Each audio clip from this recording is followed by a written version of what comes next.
Day 15, rolling with E-Man. Hi, guys. Today's a special one. I feel like this is a big one. I didn't see this one coming. But today I want to talk about men's health, specifically on men talking it out. The some crazy things happened today. I cleaned my room today because I'm a strong believer of a cluttered desk means a cluttered mind.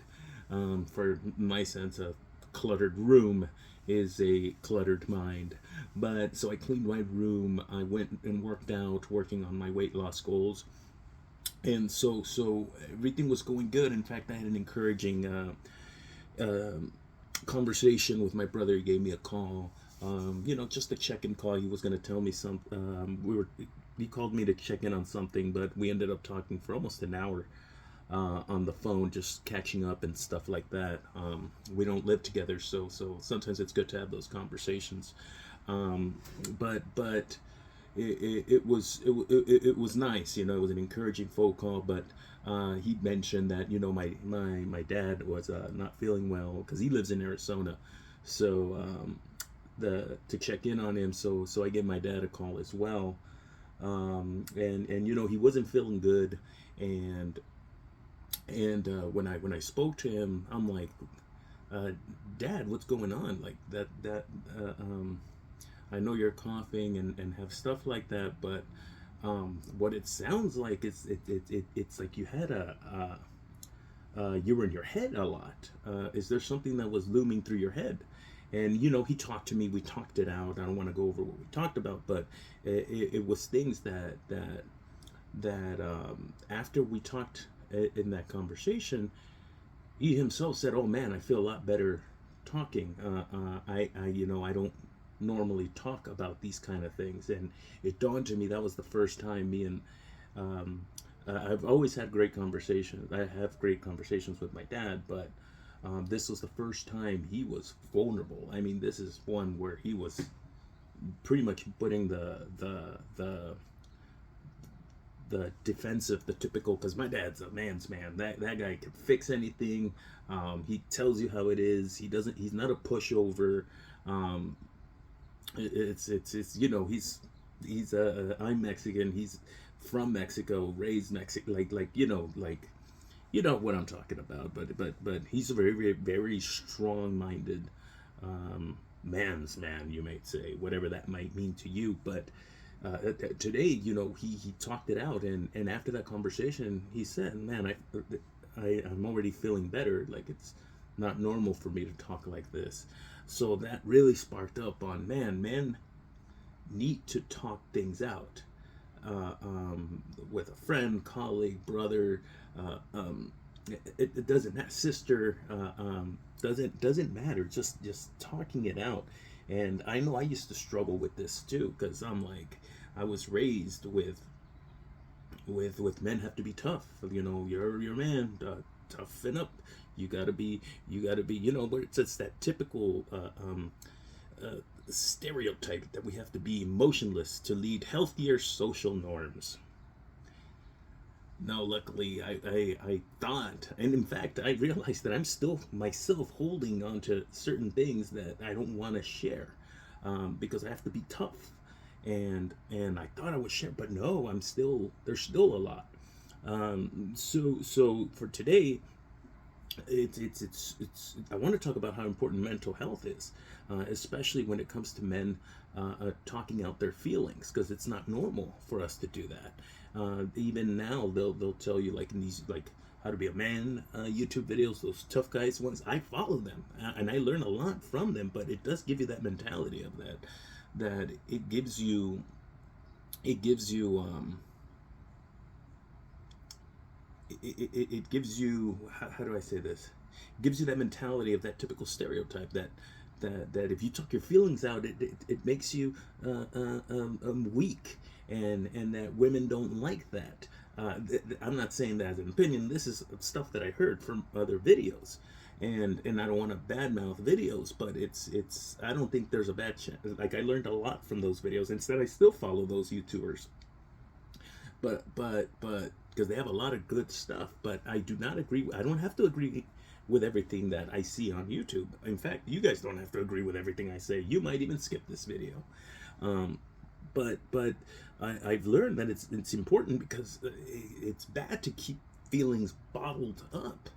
It's really bad, and I know that was the cause for a lot of my depression and anxiety, and all my depression and anxiety slowly gets relieved the more I talk about it. So I challenge you to with a trusted colleague, just talk about those dark things. You know, my challenge is going to be to talk about those things that I've been holding on to more, the more darker things, because I've realized that the dark things that I've talked about, once I say it out loud, it's not as bad, but it still scares the living crap out of me. So the good things about it, though, is that when you talk to mental health, it actually strengthens your relationships. Like it makes them stronger, because you're really like you're in a vulnerable state. You don't know how people are going to react, and so yeah, like I think it's highly important. Let's break that stereotype.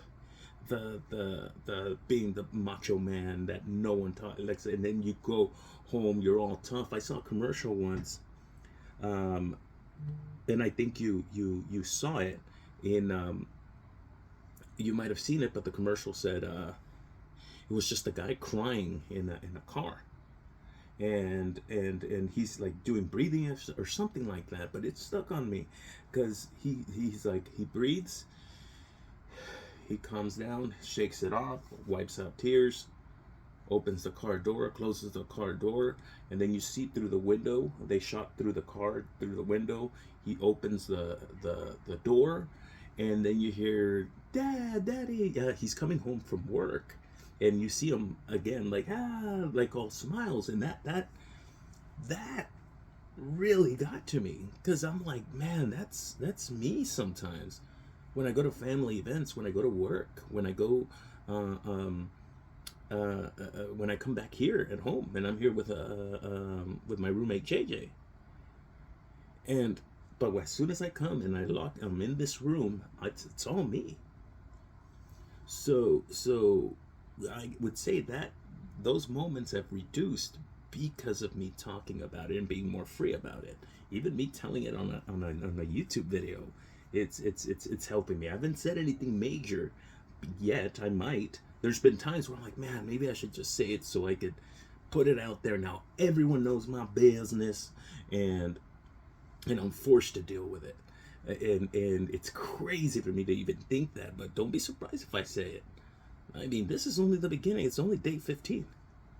I still plan to do thousands of videos. And thousands of videos, if it's 2,000, that's only, what, 6 years worth of videos? Because I'm very curious how many days in a row I can continue this, because I'm going to try to do this as daily as much as possible.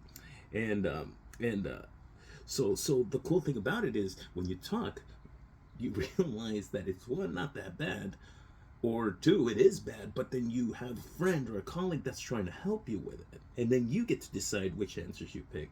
Just like I said, that I watch all those YouTube channels where they toughen you up. I learned a lot from them, but I also don't have to agree with everything they say. That's the magic. That's the artist's way. You take everything you love, and you throw away the things you don't need. So with when it comes to problem solving, this is what I want you guys to know. Just because someone tells you a certain thing, listen to the ones that really catch your attention. You don't have to do everything they say. In fact, the more people you tell, more trusted people you tell, the more trusted people you tell, the more information, more answers, things that you probably wouldn't have thought of your own. And what gets me is that even when I was in that man's world where I'm not going to talk to anybody about anything and I have to keep it to myself, I technically believe that we Google it. We Google things on, why am I sad? Why am I depressed because of this? Why am I overthinking? We look up for things online. So if we can Google it, why don't we talk about it with a friend? I guarantee you a human being is way better than some AI robot Google.com website. And once you read it, you get to develop, and yeah, that's cool. But you get to have a conversation with somebody here, and then you can just go down into many ways. You can talk to somebody in many ways. So it's just crazy to me because it's also unhealthy. It's actually, I'm I'm pretty sure. No, I guarantee it. I will find you evidence that it's so bad to suppress emotions for a long period chronically. Suppress emotions will have a connection to your health. For sure, your blood pressure. For sure, heart disease. I'm sure it's even getting your immune system all raggedy because that's when you get sick. When you're overthinking. In fact, my dad was sick. I was checking in because he was sick, and somehow we ended up with him overthinking. So, so my challenge to you guys are: don't be able to, if you're not gonna do it today or tomorrow or within the next week, at least read about it, Google it, like you probably already are. But what's the word? What, you're afraid they're gonna snitch you out? They're gonna go tell somebody? You know what? Let them. Because that weight feeling that you feel like telling somebody, I think that's why in the Catholic world we feel better when we confess. Ooh, this is gonna be crazy. Yes, it could be yes, it's for God's forgiveness. Like God forgives us for our sins when we confess. But it could also be a combination of that. And for my non-religious believers out there, it's probably because you just released something that you were holding on to your heart for a long time. Crazy. So, so for anybody, it doesn't have to be just a man, men or women. If you have something that's been stressing you or something that's been tight, send me a message. I'll pray for you, and I'll talk about it in one of these future videos. I won't bring up names. I'm just going to say somebody send me a message, and I'm going to talk about this. If I don't know it, I'm going to research it. Remember, I'm starting this with nothing. I have nothing. I'm learning. I'm fixing, as you can see, I'm fixing my lighting. I removed the IG handle. I made a new Instagram. I even forgot to say that.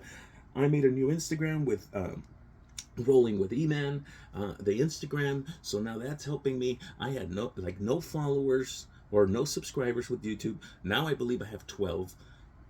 A lot of people will be like, that's only 12. Well, I don't give a shiznit. 12 are 12, and thank you for those 12. I'm still trying to figure out who the heck those 12 are. That's how crazy I am starting with technology. Barely found out I could see my analytics.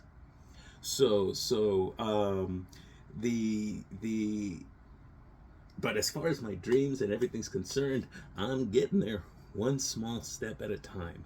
And I'm so thankful you guys are following me and following my journey, and I'm thankful that I get to help you guys too, because I like chatting about this and helping my friends out.